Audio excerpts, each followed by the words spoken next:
कांग्रेस का हाथ माफियाओं के साथ सदैव रहा।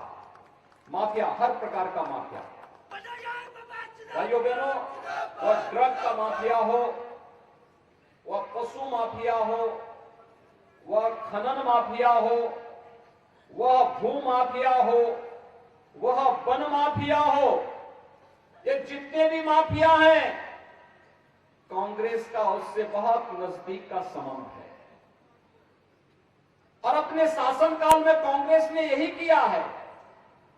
आपने देखा होगा टेलीविजन में वो दृश्य, जब उत्तर प्रदेश में जब हमारी सरकार आई और वहां के माफिया भागने लग गए, तो एक माफिया ने पंजाब में आकर के कांग्रेस की सरकार की यहां शरण ली थी और मैं सुप्रीम कोर्ट तक लड़ा था, फिर उस माफिया को यहां से वापस उत्तर प्रदेश में लेकर के गया था।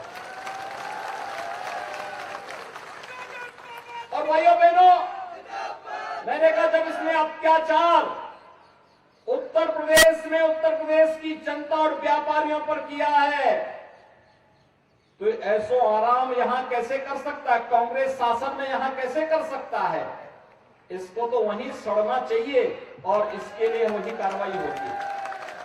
और हम लोग उसको लेकर गए तो सुप्रीम कोर्ट तक एक लंबी लड़ाई हम लोगों ने लड़ी थी। भारतीय जनता पार्टी का कार्यकर्ता ये नहीं कह सकता है कि पहले मैं और फिर देश, कभी नहीं कहता।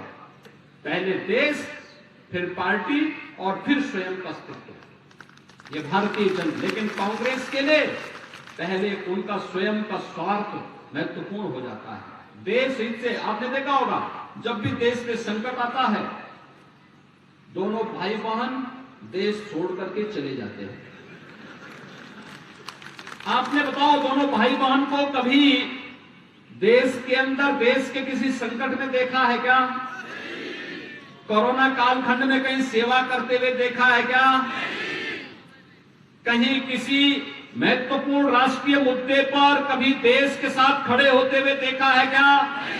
भाइयों बहनों, मैं आपसे पूछना चाहता हूं,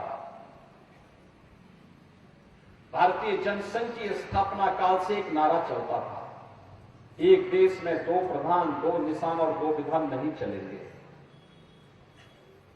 कांग्रेस ने देश में आतंकवाद की जड़ को पैदा करने के लिए कश्मीर में धारा 370 लगाई थी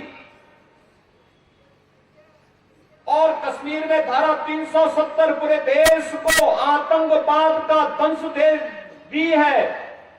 प्रधानमंत्री मोदी जी को जैसे अवसर मिला, कश्मीर से धारा 370 समाप्त करके कश्मीर, जम्मू कश्मीर को भी भारत का ही गणराज्य का हिस्सा वैसे ही बना दिया जैसे हिमाचल है, जैसे पंजाब है, जैसे हरियाणा है। आज हिमाचल का नौजवान चाहे तो जम्मू कश्मीर में जाकर के अपनी जमीन खरीद सकता है, वहां मकान बना सकता है, वहां अपने लिए सब कुछ कर सकता है। लेकिन कांग्रेस ने अधिकार छीना था अपने स्वार्थ के लिए,